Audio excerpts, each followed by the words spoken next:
اگلی حدیث ہے حدثنا ابو قریب وموسى بن حزام قال حدثنا حسين بن علي عن زائدة عن ميسرة الأشجعي عن أبي حازم عن أبي هريرة رضي الله عنه قال قال رسول الله صلى الله عليه وسلم استوصوا بالنساء فإن المرأة خلقت من ضلع وإن عوج شيء في الضلع أعلاه فإن ذهبت تقيمه كسرته وإن تركته لم يزل عوجا فاستوصوا بالنساء. حدثنا ابو قریب، ہم سے ابو قریب نے بیان کیا، وہ موسیٰ بن حزام اور موسیٰ بن حزام نے، یعنی دو استادوں سے امام بخاری نے روایت کیا ہے.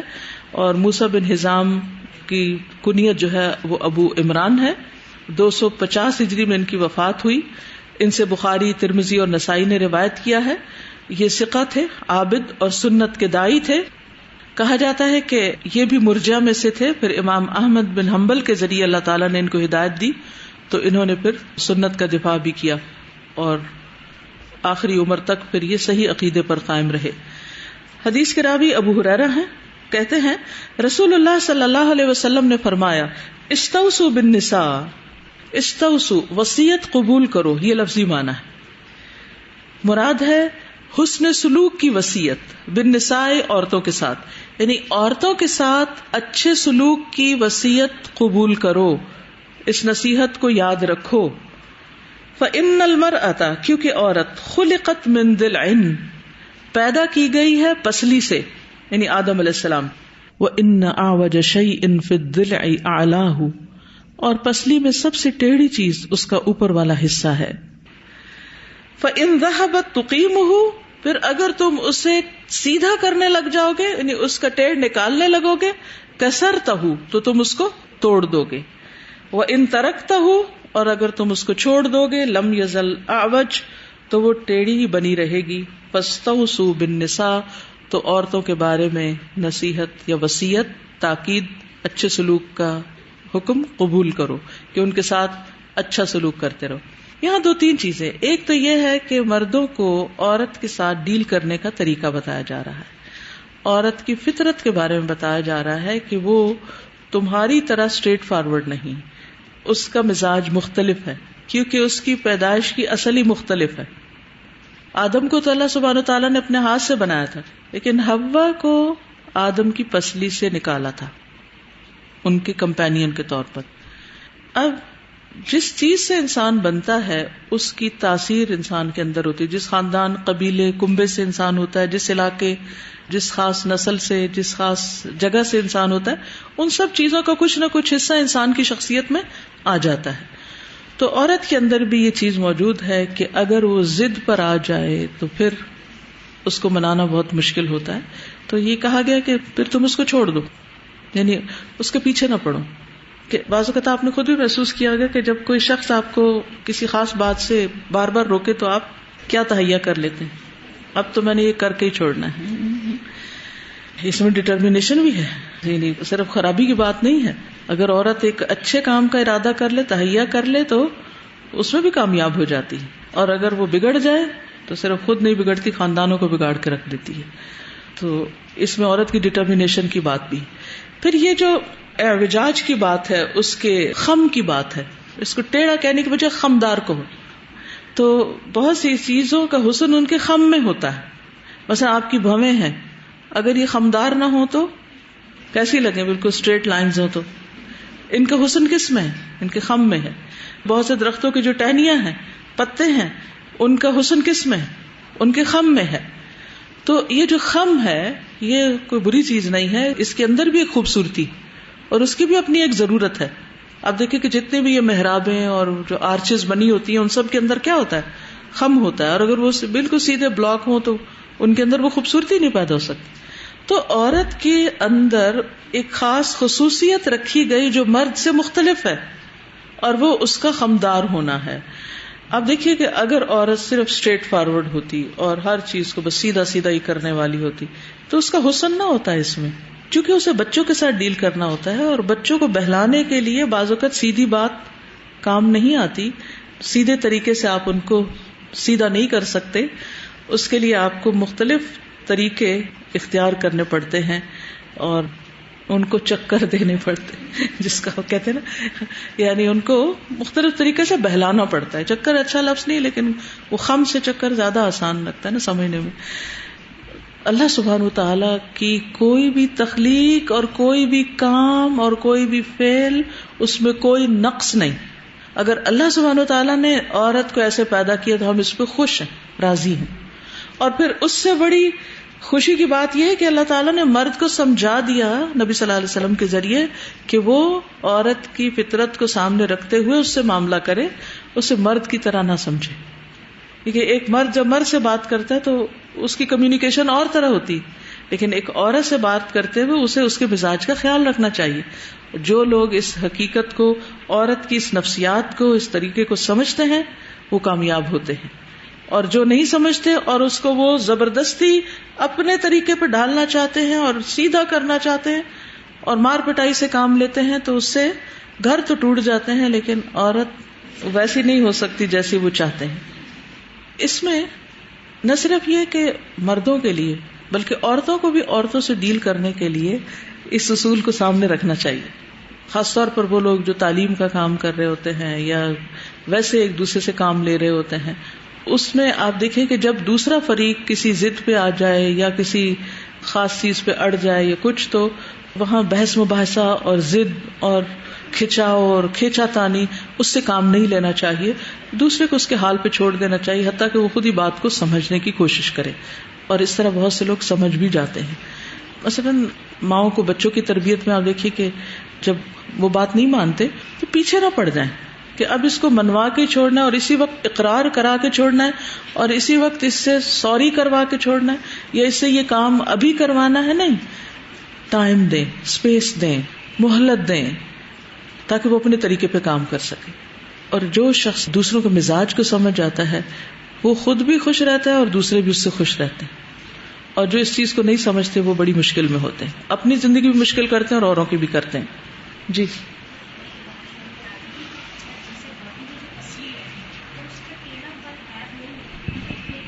ضرورت ہے، یعنی عورت کا خمدار ہونا ایک ضرورت ہے، ایک مقصد کے لیے ہے. پسلی کا ٹیڑھا ہونا کوئی عیب نہیں ہے. پسلی اگر سیدھی ہوتی تو کیا ہوتا؟ سوچئے اگر اللہ سبحانہ وتعالیٰ اس کو خمدار نہیں بناتے، اسٹریٹ بناتے، چکور ڈبہ بن جاتا تو پھر کیا ہوتا؟ ہاں یس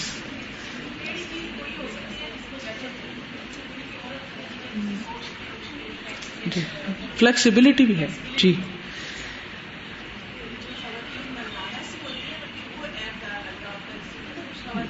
بالکل. یاد رکھیے کہ نبی صلی اللہ علیہ وسلم نے عورتوں کو اپریشیٹ بھی بہت کیا ہے. آپ نے فرمایا میری طرف عورتوں اور خوشبو کی محبت ڈالی گئی ہے، یعنی عورتوں کو نبی صلی اللہ علیہ وسلم نے محبوب چیز بتایا ہے اور میری آنکھوں کی ٹھنڈک نماز میں رکھی گئی.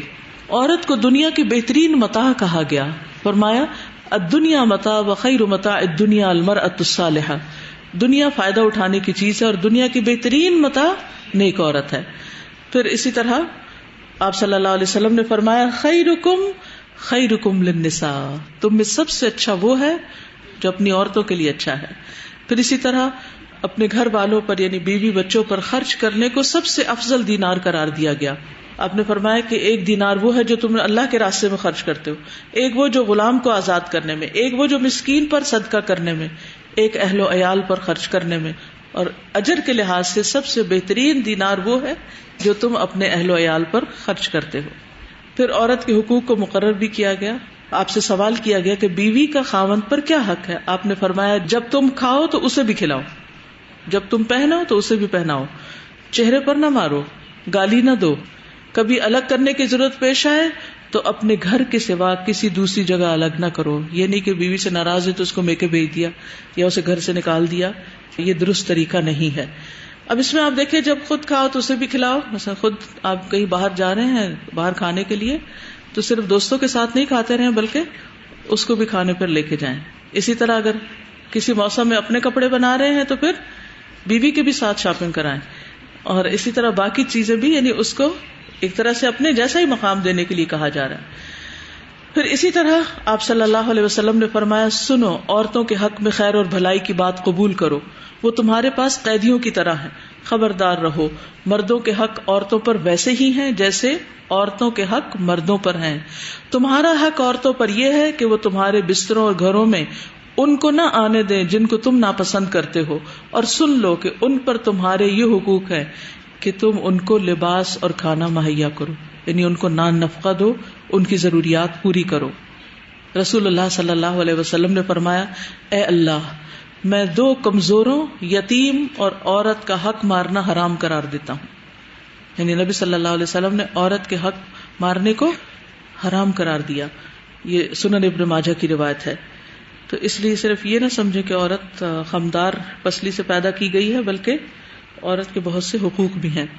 حدیث 549. حدثنا عمر بن حفص حدثنا ابی حدثنا الاعمش حدثنا زید بن وهب حدثنا عبد الله حدثنا رسول الله صلی اللہ علیہ وسلم وهو الصادق المصدوق ان احدكم يجمع في بطن امه 40 يوما ثم يكون علقة مثل ذلك ثم يكون مضغة مثل ذلك ثم يبعث الله إليه ملكا ب4 كلمات فيكتب عمله وأجله ورزقه وشقي أو سعيد ثم ينفخ فيه الروح فإن الرجل لا يعمل بعمل أهل النار حتى ما يكون بينه وبينها إلا ذراع فيسبق عليه الكتاب فيعمل بعمل أهل الجنة فيدخل الجنة وإن الرجل لا يعمل بعمل أهل الجنة حتى ما يكون بينه وبينها إلا ذراع فيسبق عليه الكتاب فيعمل بعمل أهل النار فيدخل النار.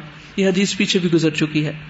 حدثنا عمر بن حفص، عمر بن حفص نے اسے روایت کیا ہے، اور حدیث کے راوی صحابہ میں سے عبداللہ ہیں. اور یہ جو حدیث ہے اس میں عبداللہ کہتے ہیں کہ حدثنا رسول اللہ صلی اللہ علیہ وسلم، رسول اللہ صلی اللہ علیہ وسلم نے ہم سے حدیث بیان کی.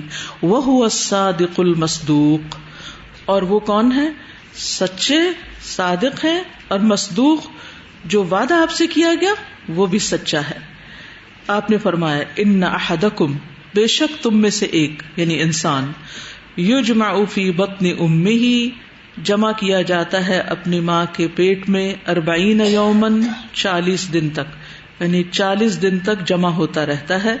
ثم یکون علقۃ، پھر وہ علقہ بن جاتا ہے، مثل ذالک، اسی طرح یعنی 40 دن علقہ رہتا ہے. ثم یکون مضغۃ، پھر وہ مضغہ بن جاتا ہے. علقہ خون کی پھٹکی اور مضغہ گوشت کا ٹکڑا، بوٹی.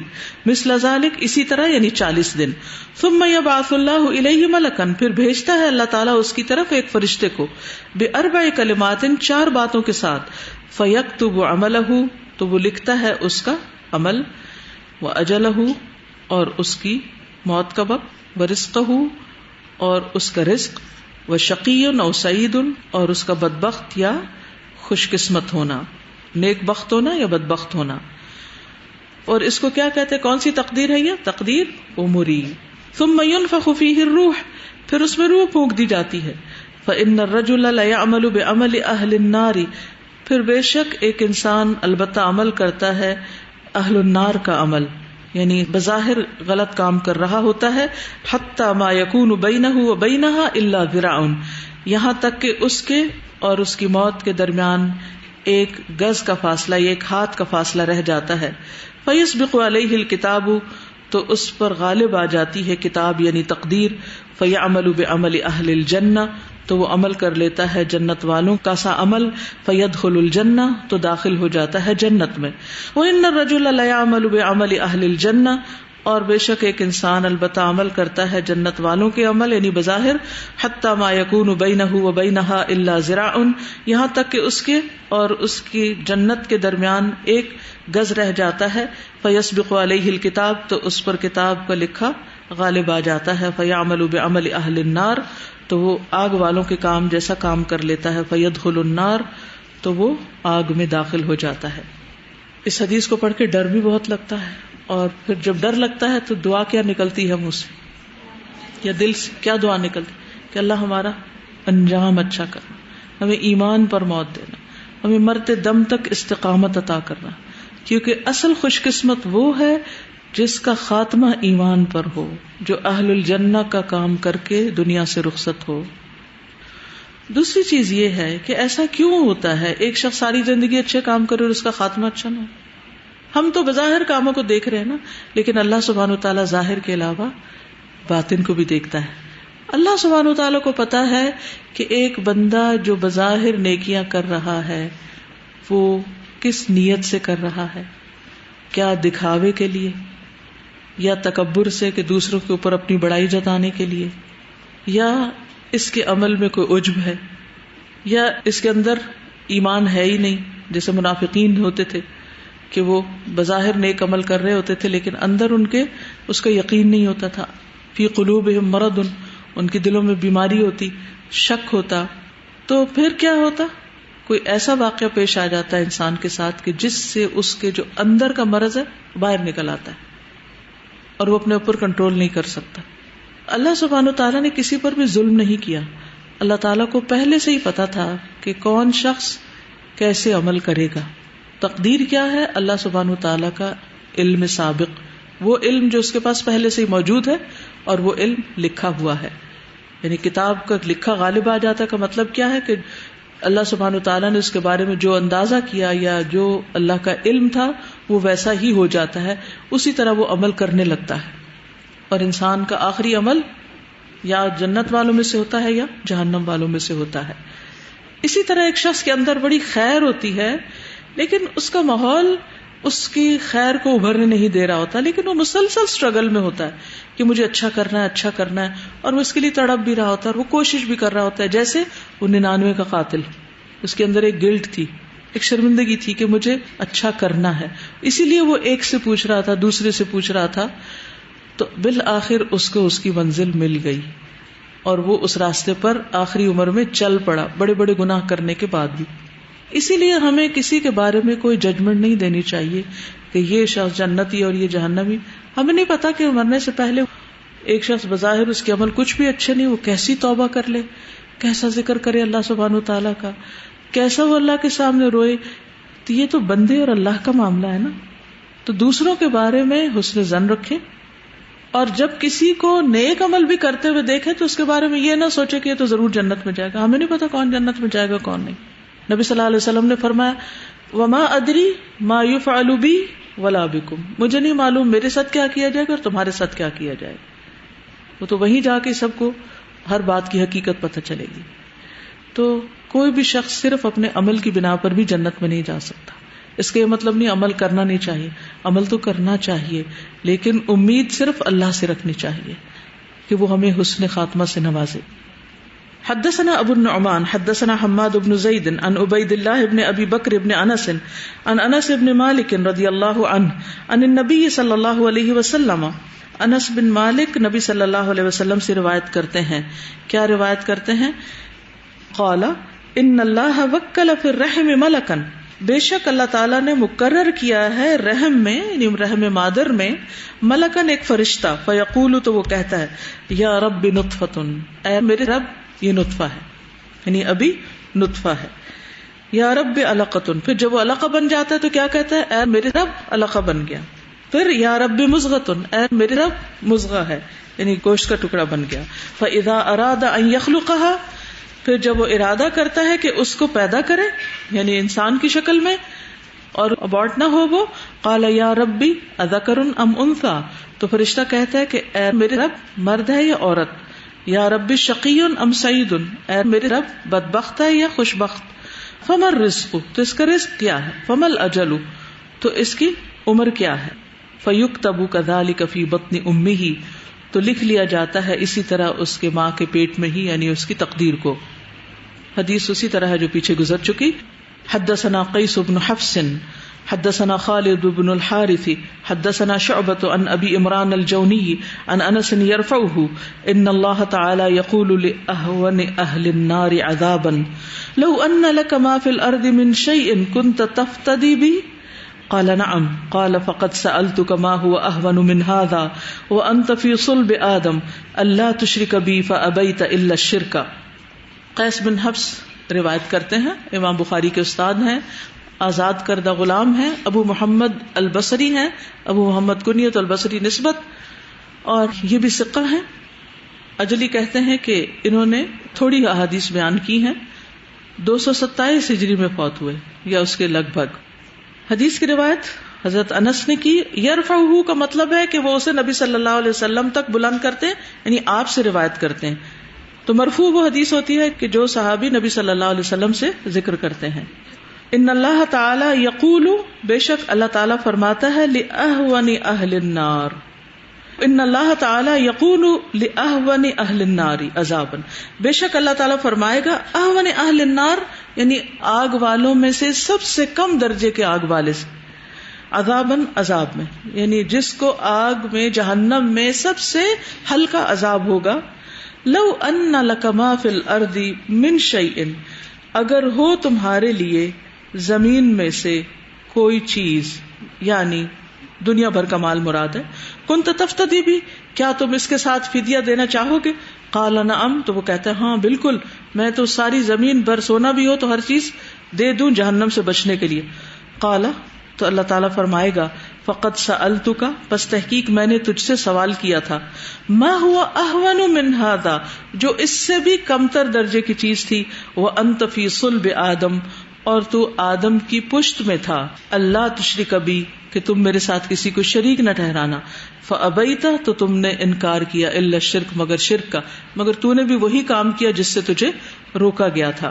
اس حدیث سے یہ پتہ چلتا ہے کہ اللہ سبحانہ وتعالیٰ نے انسانوں کو شرک سے روکنے کے لیے آدم علیہ السلام کی پیٹ میں ہی یا پیٹ سے جب نکال کر ان کی ذریت سے عہد دیا تھا، اس وقت ہی یہ عہد لیا تھا کہ وہ شرک نہیں کریں گے. تو اللہ سبحانہ وتعالیٰ کو ہم سب سے جو چیز مطلوب ہے وہ کیا ہے کہ ہم صرف خالصتاً اسی کی عبادت کریں اور اس کے ساتھ کسی کو شریک نہ ٹھہرائیں. اور عہد الست کا ذکر آپ سب کو معلوم ہے، قرآن مجید میں بھی آتا ہے. نبی صلی اللہ علیہ وسلم نے فرمایا، اللہ تعالیٰ نے آدم علیہ السلام کی پشت میں موجود تمام اولاد سے میدان نعمان یعنی عرفات میں یہ عہد لیا تھا. چنانچہ اللہ تعالیٰ نے ان کی صلب یعنی پیٹ سے ساری اولاد نکالی جو اس نے پیدا کرنی تھی، جو ان کے سامنے چھوٹی چھوٹی چیونٹیوں کی شکل میں پھیلا دی گئی. پھر ان کی طرف متوجہ ہو کر اللہ سبحانہ وتعالیٰ نے ان سب انسانوں سے کلام کیا اور فرمایا، الست بربکم، کیا میں تمہارا رب نہیں ہوں؟ قالوا بلا، تو ان سب نے کہا جی ہاں آپ ہی ہمارے رب ہیں. لیکن پھر کیا ہوا؟ انسان دنیا میں آ کے بھول گئے. ہر نبی نے آ کر کیا دعوت دی تھی؟ ہر نبی نے، جتنے بھی رسول آئے دنیا میں، جتنے بھی انبیاء آئے، ان کی طرف یہی وحی کی گئی اور انہوں نے یہی تعلیم دی کہ لوگوں اللہ کے سوا تمہارا کوئی اور معبود نہیں ہے. وَلَقَدْ بَعَثْنَا فِي كُلِّ أُمَّةٍ رَسُولًا أَنِ اعْبُدُوا اللَّهَ وَاجْتَنِبُوا الطَّاغُوتَ، ہم نے ہر امت میں ایک رسول بھیجا جو یہی کہتا تھا کہ اللہ کی عبادت کرو اور طاغوت سے بچو، یعنی شرک کرنے سے بچو. نبی صلی اللہ علیہ وسلم کی بعثت کا مقصد بھی یہی تھا کہ آپ دنیا سے شرک کا خاتمہ کریں. ایک شخص نے نبی صلی اللہ علیہ وسلم سے پوچھا، اللہ کے رسول آپ کن چیزوں کی طرف دعوت دیتے ہیں؟ تو آپ نے فرمایا، میں اس اللہ کی طرف دعوت دیتا ہوں جو یکتا ہے، وہ ذات کہ جب تم پر کوئی مصیبت آتی ہے اور تم اسے پکارتے ہو تو وہ تمہاری مصیبت دور کر دیتا ہے، اور وہ ذات جب تم کسی بیابان زمین میں راستہ بھول جاتے ہو اور اس سے دعا کرتے ہو تو وہ تمہیں واپس بھیج دیتا ہے، گھر پہنچا دیتا ہے، اور جب تم قحط سالی میں مبتلا ہوتے ہو اور تم اس سے دعا کرتے ہو تو وہ تمہاری قحط سالی دور کر دیتا. قحط سالی کیا ہوتی؟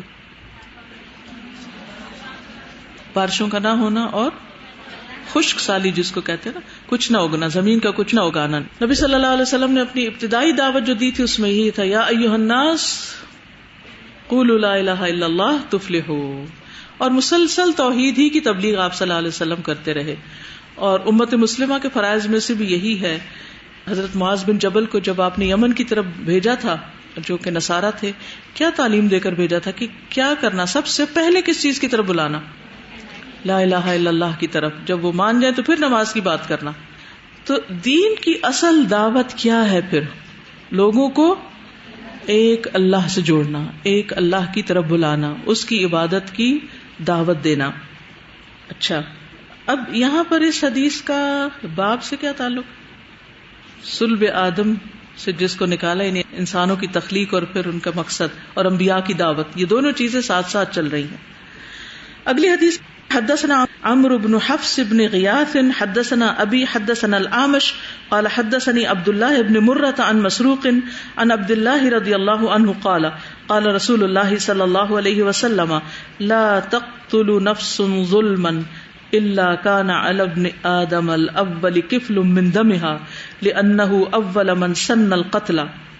ہم سے عمر بن حفص نے بیان کیا، پیچھے گزر چکا ہے ان کا ذکر، اور وہ کہتے ہیں، آگے روایت آتی ہے حضرت عبداللہ سے، کہتے ہیں کہ رسول اللہ صلی اللہ علیہ وسلم نے فرمایا لا تقتل نفس ظلما، نہیں قتل کیا جاتا کوئی بھی انسان ظلم کے ساتھ، الا مگر کانا ہے علی ابن آدم، آدم کے بیٹے پر، کون سے بیٹے پر؟ قابیل پر، الاولی پہلے، کفل من دمہا، اس کے خون کا ایک حصہ، یعنی خون کے وبال کا حصہ، لأنہ اول من سن القتل، کیونکہ اس نے سب سے پہلے ناحق قتل کی بنیاد رکھی تھی یا سنت جاری کی تھی، طریقہ جاری کیا تھا. رسول اللہ صلی اللہ علیہ وسلم نے فرمایا ان قریب ایک فتنہ برپا ہوگا جس میں بیٹھنے والا کھڑے ہونے والے سے اور کھڑا ہونے والا چلنے والے سے اور چلنے والا دوڑنے والے سے بہتر ہوگا. کسی نے پوچھا بتائیے اگر کوئی میرے گھر میں داخل ہو اور مجھے قتل کرنے لگے تو میں کیا کروں؟ آپ نے فرمایا تو آدم کے بیٹے حابیل کی طرح ہو جانا، یعنی قابیل کی طرح نہیں ہونا، قتل میں حصہ نہیں لینا. جان سے مارنا کبیرہ گناہ ہے اور انسان کے لیے ایک بہت بڑا امتحان ہے، اور جو انسان بھی ایسا کرتا ہے وہ دراصل پوری انسانیت کو ایک طرح سے قتل کر دیتا ہے، اور اس کے حصے کا وبال سب سے پہلے قتل کرنے والے پر بھی پڑتا ہے. اس سے یہ بات بھی پتہ چلتی ہے کہ کسی بھی برے کام کا آغاز کر دینا اور کسی بھی برائی کو دعوت دینا اور اس کا ٹرینڈ سیٹ کرنا یا اس کی سنت جاری کرنا جو ہے وہ انسان کے لیے باعث وبال ہے. نہ صرف یہ کہ اپنے گناہ کا وبال پڑے گا بلکہ جتنے لوگ اس ٹرینڈ کو فالو کریں گے ان سب کے گناہ کا حصہ بھی شروع کرنے والے کے حصے میں آئے گا. اس حدیث کا کیا تعلق؟ ابن آدم جی، آدم کے بیٹے کا ذکر ہے کتاب الانبیاء میں، آدم کی اولاد کا. سبحانک اللہم و بحمدک، اشہد ان لا الہ الا انت، استغفرک و اتوب الیک. السلام علیکم و رحمۃ اللہ وبرکاتہ.